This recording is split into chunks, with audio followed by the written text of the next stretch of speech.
So at Southbank Centre, well, the organization actually dates to 1951, which is when the Festival of Britain took place, chiefly around the site where Southbank Centre is now. So our mission at Southbank Centre is to basically bring arts to all, because we believe passionately that arts actually enrich people's lives and have the power to change lives. We're talking about 4,500 events a year,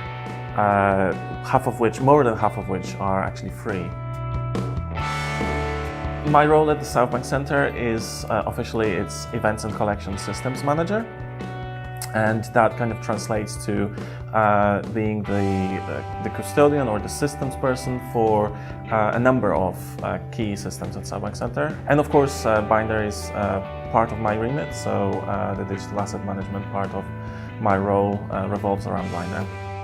So previously we weren't using a DAM. The furthest example I could find was Outlook attachments, sort of around 2006, 2007, with these tiny little 50 kilobyte JPEGs attached to them, and every single email was a separate file with all of the rights and all of the credit written in the subject of the file. But it just got so out of control. There were so many assets flying everywhere, and you really had to have the in-depth knowledge of where the assets are and what they are, because they often were just a random folder somewhere.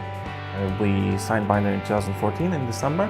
The implementation process was actually quite easy. I mean, I was there when the system was already installed and sort of ready to receive users. But because it's a system as a service kind of situation, that system just appears. You don't have to sort of install it on your own infrastructure, and it's just there. So when you switch it on, you switch it on. One of the coolest features that I show people, especially in the design team, was the color picker. You can just pick a color and we'll sort of hitbox around it, and just gives you images that match your color scheme. So if you're designing something in particular where you feel your colors are very important, you can really quickly narrow down assets. And you can stack that with other filters, which is another cool feature in itself. So for me, the key benefits of putting Bynder in place in our organization was that it was a centralized system where you didn't have to worry about somebody accidentally deleting files from a tiny little network location, or somebody breaking a CD. Also, Bynder actually allows us to share these assets both internally, but also actually sharing them externally. And that's with collaborators, but also with our public.